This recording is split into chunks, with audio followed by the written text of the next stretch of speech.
how do you protect Ontario with a bill that gives the government unprecedented and extraordinary powers to exempt corporations from the very laws, rules, and regulations that protect the people and places we love in Ontario? We are going to build. Build, baby, build. Let's build the damn highway. There's hundreds of thousands of people stuck in their cars, backed up from here to Timbuktu, and you're worried about a grasshopper jumping across the highway. We need to start building. Within the next 2 decades, the population of the GTA is expected to grow by 1.7 million. At the same time, Durham Region is already facing a homelessness crisis. The number of unhoused people has more than doubled since 2023. Energy demands in the province are projected to increase 75% by 2050. With the fast pace of growth, politicians and leaders are rushing to develop more housing, more businesses, more roads, and more sources of energy, all at the cost of the environment. This development has devastating impact on wildlife in the area, but it also affects us. As Durham Region continues to grow exponentially, with little regard for sustainability, we find ourselves cut off from things that were once so basic. We don't know where our food comes from, our kids don't go outside as much, and we don't understand or connect with the nature around us. This is the cost of urban sprawl and prioritizing growth over all else. This is the great disconnect.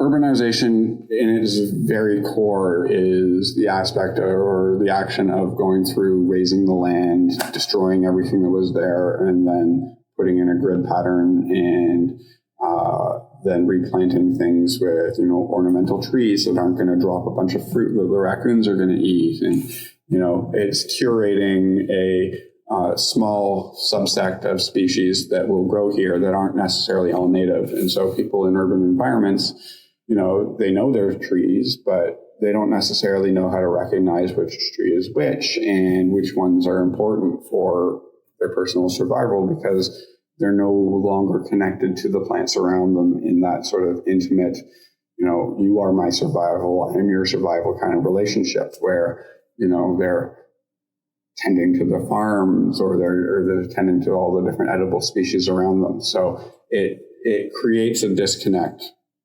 with people in terms of the nature around them because, that's the core of an urban environment is to remove as much nature as possible. Dyson Forbes is the co-owner of Forbes Wild Foods, a company his father started to help educate the public about the wild foods available in Canada. Located in the midst of downtown Toronto, the store sells foraged foods that are sustainably sourced. Many of the foods sold in the store are commonly overlooked, things like milkweed, for example. Others are things that the average person in southern Ontario might never have heard of or eaten, like pawpaw. My grandmother was a nurse at the Toronto hospital, basically the pandemic hospital, and she would go off mushroom hunting once in a while. And then when my father was about between 9 and 11 years old, they ended up getting some property north of Toronto. He would pick morels and choke cherries and there were some old apple trees and stuff there. So we'd get stuff from there. We had wild garlic and Jerusalem artichokes growing around there. So that sort of spawned his interest, and I adopted that from him as well. My summers were spent up at the farm, running around the woods, picking milkweed pods and throwing the fluff in the air, or, going out for an afternoon walk with him to pick some berries and stuff for our oatmeal or, our cereal later or dessert that evening, or we would go and we'd pick some mushrooms and that would be our lunch. And it wasn't so much, foraging wild foods. It was just collect something that goes with our dinner, get some food out of the space outside. The main idea behind the company is reconnecting people in Canada to the foods that grow all around us and re-educating people about the bounty of foods that we have. Many of these foods were sort of forgotten or lost because of colonialization and the influx of non-native species that were being used on farms. And so, entire fields would be wiped out of what was growing there, and something like asparagus or something like potatoes would be planted. And when he was much younger, he would be able to go to the grocery store and there would be like 20 different types of apples. And then there was 15, and then there was 9, and now there's like 5 different types of apples that you can get.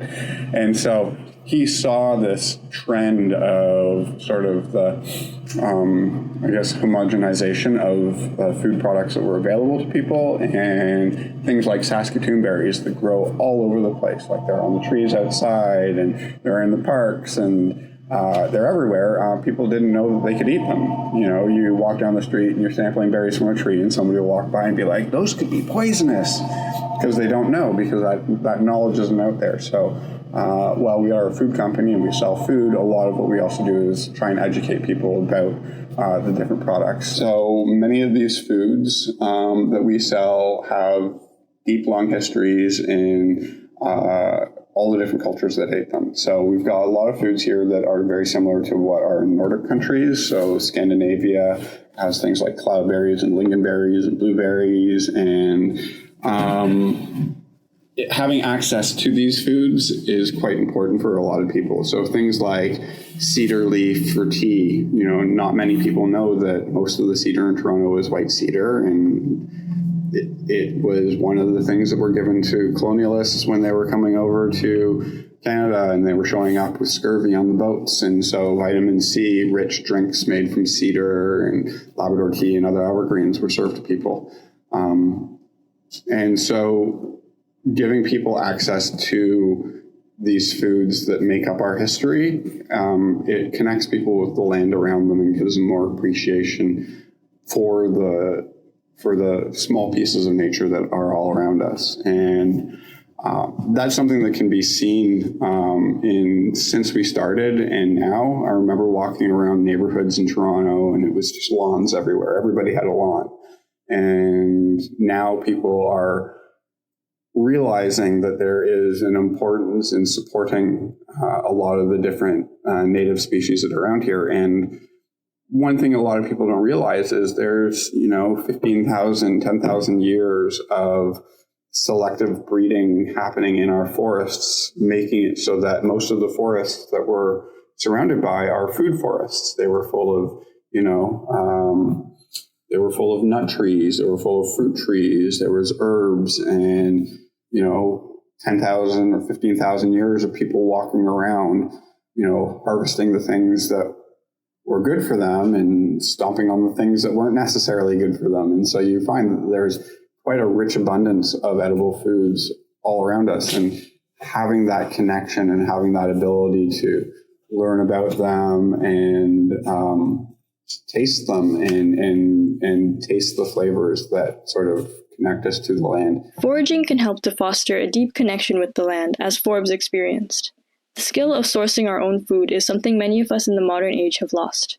In southern Ontario, it's common to not only be disconnected from the food we eat, but to also be disconnected from the abundance of food that grows around us. Our food system has become industrialized and exploitative, rather than in coordination with nature. There has to be that, understanding from the person picking all the way to the person that's actually preparing these foods that this is food and to be treated properly. You can't let it sit in your car for 8 hours while you go, swimming and stuff, because it's going to spoil. You can't, treat the stuff. You can't just leave it covered in dirt and then ship it across the country, because that's going to cause more spoilage and speed up spoilage. So working with people that have a clear understanding of what other people are going to want to eat means that you tend to understand in people's harvesting practices very early on how much respect they have for the plants that they're working with and the mushrooms that they're picking. And that translates pretty clearly with the quality of what they're going to do. People that see that, wild leeks sell for $10 a pound, and I know this bush that has 1,000 pounds, so I'm going to go make myself $10,000 by taking everything from that bush. Well, that's not sustainable. And typically when you see people doing that, you'll see a lot of other stuff other than the wild leeks that they're taking out of the forest. There'll be like trout lily, there'll be, cucumber plant, there'll be different things mixed in with those bulbs. And it's just depressing to see somebody sort of treat the land like that and know that it's going to be, another 25, 50 years, if those plants will come back to that region. So working with people that understand sustainability and really work with the forest more is like a partner than as a bank. We do try and work with First Nations communities as much as possible before sort of any other option that we have. And there are pickers that we've been working with for 30 years who understand the need for high quality and also are deeply engaged with the land that they're on and will actively do things like seed spread and help replant things to sort of create the forest that they're in as permaculture forests that will continuously regenerate and give more of these wild foods that people are after. So, nothing's depleted and that there is a long-term sort of planning for these things. Because of a growing interest in sustainability and wild foods, people have been making efforts to connect with nature and local wild foods. But there are still barriers that are difficult to overcome, like the lack of education and access to wild spaces. I can easily show you just down the street here that, people are becoming more engaged in planting wild food plants. I mean, there's just down this one road, there's tons of front yards that have things like milkweed pods because people are trying to save the monarch butterflies now. And in the last 10 years, that plant went from being on the noxious plant list where everybody was encouraged to rip it out and eradicate it on site to, everybody should be planting this because it will save this important species for us. Yeah, so there's places just down the block there that have planted this, and then, there's spice bush, and then you get down into the park there, and half of those trees are nut trees. Like, there's acorns, there's black walnuts, there's hazelnuts, and even more. And these grow all wild over Toronto. We're not advocating that people eat any of the stuff that they're harvesting in Toronto because, there's pollution and old remnants of sprays and stuff. But it can give people access to sort of growing these interest groups. And then one of the big stumbling blocks is because there isn't a lot of wild space around Toronto that is public land that people are allowed to forage on. It's like I mentioned earlier, it's a question of access and education. We're not taught about this stuff in school. We might learn about, a small handful of things that grow on farms, like where sheep come from and where cows come from. And this is where your milk come from. But you don't learn about, the mycological systems and, the mycelium and how that works in the forest and stuff. A lot of this is sort of information people have to go learn on their own, or, there's some college and some, culinary classes and stuff that will teach some of this, but a lot of it is information and knowledge that people have to go seeking themselves, and it's not readily available for them just to pick up.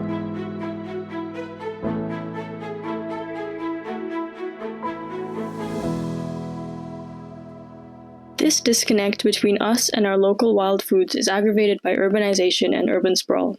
And it's not just food. The way we build our cities often emphasizes that nature as a whole is meant to be separate. Our cities prioritize cars over walking, pristine lawns over wildlife, and tidiness over sustainability. For people who want to live more in harmony with nature, it can be difficult to find anywhere to go. My name is Jay Fisher. I used to live in Markham, Ontario. I moved to Markham in 1999.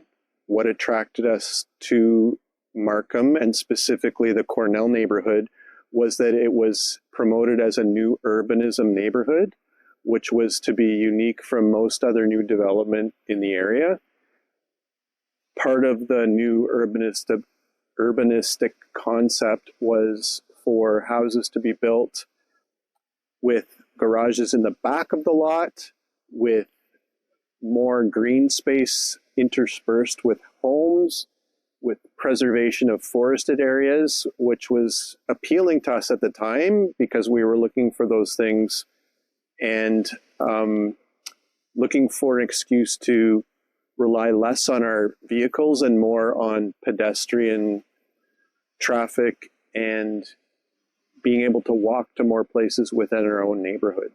There was nothing else like this at the time that offered those things. This was a neighborhood that was its first of its kind that we know of in Canada, and one of only a handful in North America, built off a neighborhood from the southern United States, which was a pilot in new urbanism at the time, that was essentially modeled from what many neighborhoods in Europe are designed after. We were part of phase one, which did preserve the new urbanistic principles of green space, forested areas, commercial space that were integrated into the residential areas, and we loved it. We loved not having to rely on our car to get everywhere. We loved the fact that our neighbors spent more time in the front of their homes, the social aspects of having neighbors that were closer to you, being more accessible to green space, and we really enjoyed that. So for example, our street was one of many streets that actually had green space parkettes that separated the homes across from us. So there were more parks and bigger parks than you would typically find in most residential neighborhoods. The lawns were, our personal green space was smaller, and more of that space was allocated to collective green space that we were able to use as a neighborhood. This was 1999. This new urbanism design was promoted through the late 90s. Our phase of the neighborhood was everyone had moved into it by the year 2000. I'd say by the year 2003 or 2004, the next phases of that development had completely strayed from the new urbanism design and gone back to traditional development. We moved in 2010, after probably phase 4 or phase 5 had been developed, and by then there was really no evidence of new urbanistic principles left in our neighborhood. Neighborhoods like this one prove that development doesn't need to be mindless and destructive. Our cities can be built in a way that helps us connect with each other and with nature. Something as simple as making sure residents can walk or bike to the grocery store can have huge impacts. Cities that are less focused on cars can actually improve our health. On top of that, they have a positive impact on the environment because less cars means less carbon emissions and less paved areas for roads and parking lots. This kind of design allows for more natural spaces and more opportunity for residents to get outside in nature. But this type of neighborhood is still very hard to find in southern Ontario. Well, we ended up moving to an area that was more established. So when we moved into our home in a different town, that home was almost 50 years old. So it was built at a time when there was a different approach to development. Our home is on a larger lot with more green space in a town that just has more forested and green space because it's a more rural area. I think going back to our experience in the bigger city of Markham, we were hoping to get those same advantages of living in a rural space, but closer to the city. And that was only going to be possible through a new urbanism concept. But I think in the end, money was the factor in compromising those principles, and developers realized that they could make more doing it the old-fashioned way. Now we live in a place where one of our top criteria for where we live now was that we could walk to the town center, but even with that, because of where we live, we do rely on our car more, and more often because we are in a smaller town that doesn't offer certain services that we need to drive to bigger cities to get. In our experience, this was the one and only. And then since then, in the last 25 years, I've not seen anything like this anywhere. Not that I've been looking, and there may be things that exist, but if you're looking, I would suggest it's very hard to find. Being one of the first residents there in the phase that included less than 1,000 homes was a very positive experience. We have, in comparing it with other places we've lived, we got to know our neighbors better. There was more sense of community. There was the advantages of convenience to be able to walk to the commercial spaces. We spent more time in the front of our home, outside, and the level of social interaction was much higher than what I see either where I live now or people that I know in more traditional developments. I think you would have to balance the interests of financial interests of municipalities and developers with interests of buyers and their social needs. I think one question that I have is, are people looking for that? Do they value the extra level of social contact that they can get from that kind of neighborhood? Or is that important to them? I don't have the answer because my family's opinion is just one opinion. But for people that are seeking that, my fear is that there's not much out there that's available for them. Even in more rural areas where green space is more abundant, the divide between humans and nature continues to grow. Residents need to drive long distances to access necessities, and public nature spaces are becoming less and less abundant as development pushes on.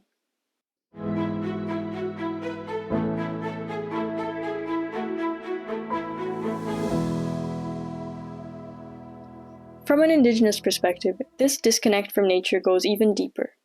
Durham Region is located on the territories of the Mississaugas of Scugog Island First Nation.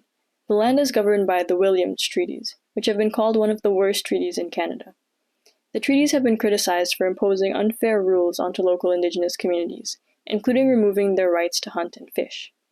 Within the region, Indigenous education programs can help to combat this disconnect, like the Atlantic Salmon Program run by Rachel Cosford, which allows kids to care for salmon from eggs and release them into the creek when the fish are ready.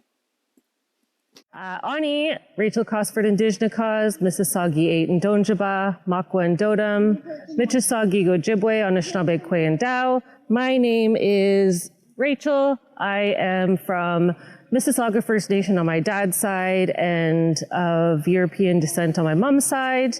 My current role is I'm a teacher with Durham District School Board with the title of facilitator supporting Empowering Excellent Schools, which is a group of schools in South Oshawa. So we started it a couple years ago, and we started it with a small group of Indigenous kids, including my daughter Isla, my other daughter Everly, and Kiri, who's back there, and a few other kids. Partnered with my friend Julie Lizette, who was the Indigenous engagement coach with Durham District School Board, and as well my dad, who's Roger Daybutch from Mississauga First Nation. Also with Ben Teskey, who works for or partners with the Ontario Federation of Anglers and Hunters.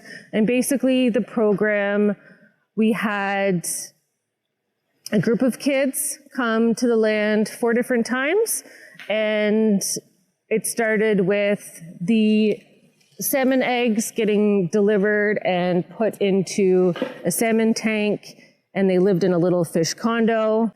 So basically the program is there's 4 separate trips here with the kids, and they have the salmon eggs delivered, and then we watch them grow. They get released from their condo into the tank, and they all swim under the rocks, which is similar to what would happen here naturally, is there would be the salmon eggs that were laid here, and then once they were ready to, once they reached right before the alevin stage, they would hide underneath the rocks to hide away from predators. So we did our best to reenact this natural scenario in this tank that was here in a portable. And so the salmon would hide underneath the rocks until they were big enough to be released.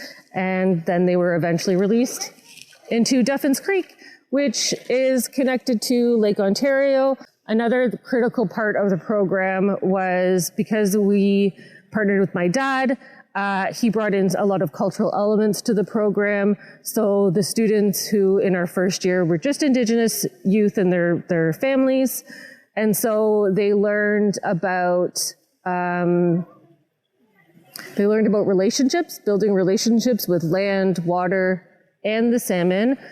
And it was really cool to watch because they built relationship with the salmon. They saw them grow up, and they really cared for the little babies. And when they let them go, they named them. And, you know, that in itself was teaching these Indigenous youth culture in a very organic way of caring for life, caring for land, caring for water, and the idea of building on life for future generations to come. So we're not doing this for ourselves in the moment. We're making sure that we are taking care of this land and water, not for us, not for our children, but for generations to come. Atlantic salmon were once abundant here. I've heard stories of people say that they used to be able to walk on the backs of the salmon because they were so plentiful here. And colonization has really impacted the salmon, and they were locally extinct, which is they were extirpated at one point. And that's because of overfishing. That's because of the dams that were built. And really people not abiding by, not really, it was greed. It was essentially greed that the Atlantic salmon, which were once plentiful here, were gone.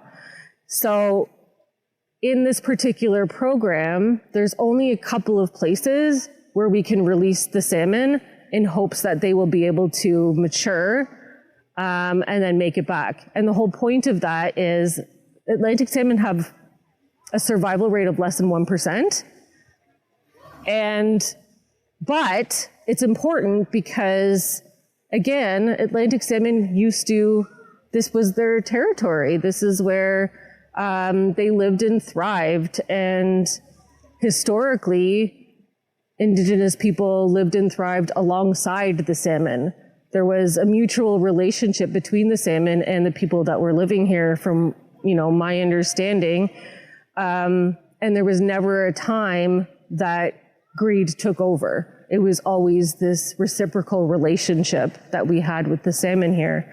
And so this is such a beautiful habitat, but if you look at all of the creeks and rivers and streams that flow into Lake Ontario in this particular watershed, this is really, Duffins Creek is one of the only ones that is safe because of dams, because of all of these, all of this development on the land, the roads, the dams, the pollution. Even when, you know, this is the best particular location habit-wise, because in order for the salmon to grow and thrive, they need to be in very cold water. And so because of deforestation, even in areas, Oshawa Creek is potentially a site where you could release salmon, but because of development around Oshawa, there is no trees like this in all of the areas, and you need this cover for the water to be cold enough for the salmon to thrive. So I grew up in Northern Ontario, where places like this were quite abundant and actually still are. When we drive from here to Sudbury, when we visit my sister, the girls always comment that they can tell that they're getting close to where we're going because there's lakes and trees. And when we come back to Southern Ontario, you can tell the landscape changes completely developed on. Julie Lizette also works in Indigenous education, and she's noticed this trend too. Actually, I was just driving back with somebody, and they were saying how the housing, look at all the housing here. This used to be farms. And I said, actually, before it was farms, it was lush land filled with medicines and trees and waterways and fish, and just so plentiful, right? And I said, that's actually what's missing here. And so that just happened today. And so that's kind of what, working with the team, working with Rachel and things like that, we're trying to bring that understanding to students back, like that this actually, there was so much life here for time immemorial, way before colonization of the lands and things like that. So their part in bringing back the salmon, and then having Roger come, and we talked about how we need to come back here every year for 7 years, because that's how long the salmon go out and about, and then they come back, right? And then they'll spawn in the same area. And so we talked about, we got to meet up here. Our whole group has to meet up here in 7 years from now when we released them. And so it's super important to have the access and the capability to be able to do that, because if we don't, then we're interrupting things beyond like the human world. Do you know what I mean? Like it's creation, and it's our commitment. So when you do it in ceremony, you're making a commitment, you know? And so, and all the kids got those teachings, which was just so rich. And the community that did it, like, we came out quite a few times together, and it just felt so good and so right,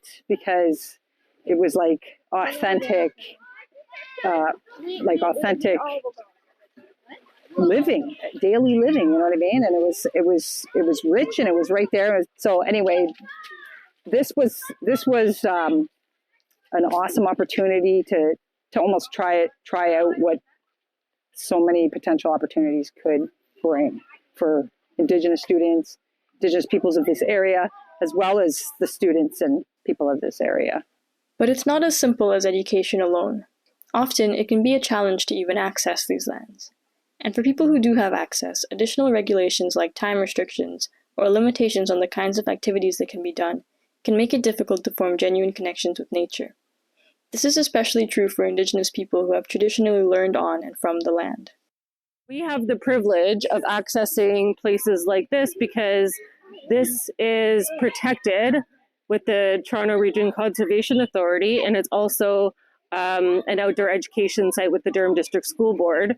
So we have kids in the Durham District School Board, have access to coming here. However, we are privileged in the sense that we have access transportation-wise to come here, and we can come here and we can visit, and we can come to places like this, which isn't walking distance for people. And so when I think about kids who live in urban areas and they don't have access to transportation to get here, those kids don't have access to places like this.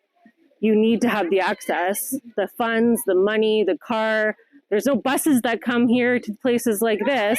So it really ends up being a privilege for kids to have access to places like this. Whereas when I grew up, places like this were walking distance in Northern Ontario.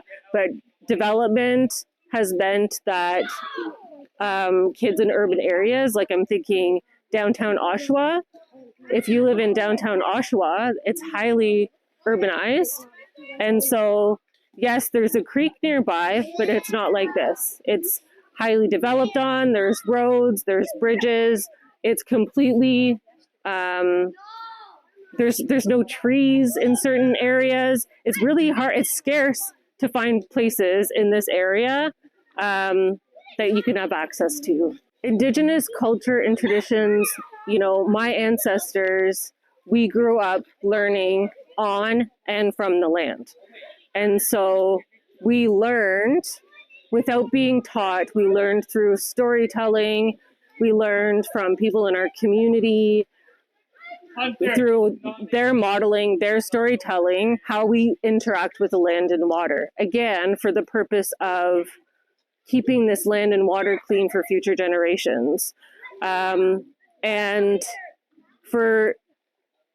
because of the impacts of colonization, and specifically even thinking about the salmon program and the impacts of colonization to the salmon, who now we're trying to bring back, we don't have access to that anymore. And we don't have access to the elders and the culture who can model this for us. So when I think about the disconnect for Indigenous kids, it's not Indigenous kids and all kids can thrive and learn from and on the land. And it is proven scientifically through Indigenous knowledge that we thrive when we have access to the land.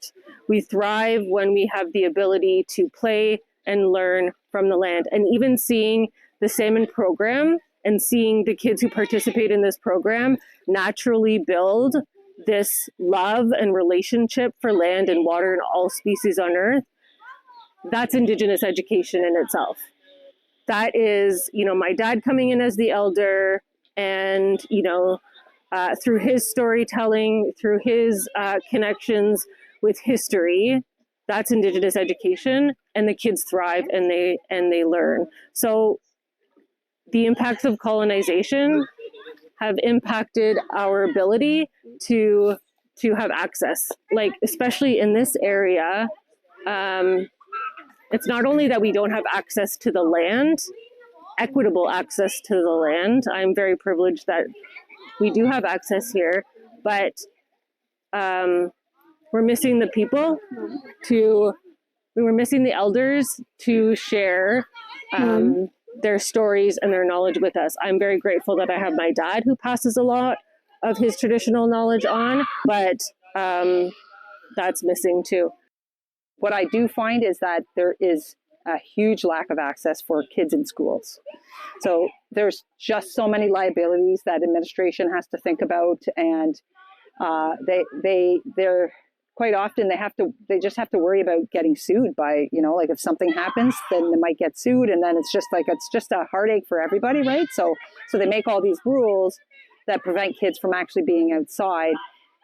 But I can also have compassion for that, because you think about the parent side of things, and as a parent, you do want your child to be returned home to you in one piece, you know what I mean? So that makes sense as well. So I do think that it would be beneficial to involve parents more in education, like way more, because I do think there's a huge disconnect there. And if parents were knowing that their kids, when they go to the land, can have such an amazing experience as well as themselves, then I think that they would take them to the land more.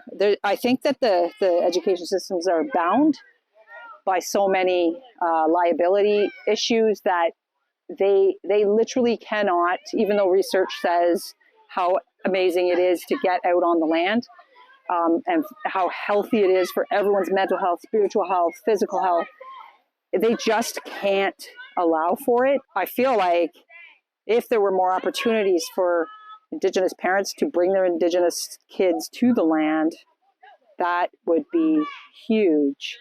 And if those opportunities could be provided for them by the very systems that their kids visit every day. This problem of lack of access goes beyond individuals and can be traced all the way back to the land treaties, when Western ideals of land ownership were imposed over traditional Indigenous ways. The constant push for development over sustainability is a political one. Change needs to come from higher up as well. Every day I'm trying to ponder, okay, there's population growth, right? So, okay, yeah, we need housing, but it's hard to think about because, there's politicians out there like Doug Ford, who passed Bill C-5, who are just making deals behind the scenes with all the rich building companies.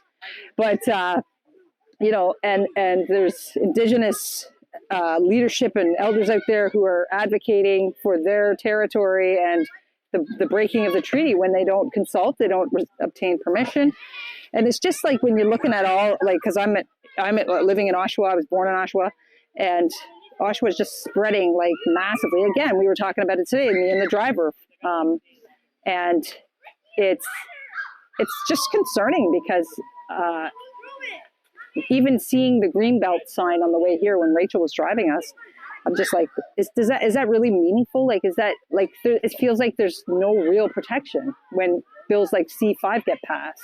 You know what I mean? And like by politicians, and like we're voting these people in. And so it's like, and then you think about, well, okay, who can you vote for that's going to do anything? It's like, you know what? I'd honestly like to vote for the local First Nation. I want local First Nation governance to come back into play, and it should be equal partnership, and that's that. So it shouldn't be this, we're gonna make a plan and then we're gonna present it and then you get 5 minutes to say your piece, whether or not you give permission or not. So yeah, I think the whole political system needs to be upheaved and redone so that it's fair for both sides, especially given that there are legal, lawful treaties for these lands. And I don't think there is a big chance anytime soon to balance that without giving back the land to the rightful land. Like, I'm not going to say owners, because ownership of land is not an Indigenous thing, right? But governance of the land and stewards of the land, like, if Indigenous people can have that back in their territories, then I think that's the start, only the starting point, because it'll obviously be pretty messy for a bit.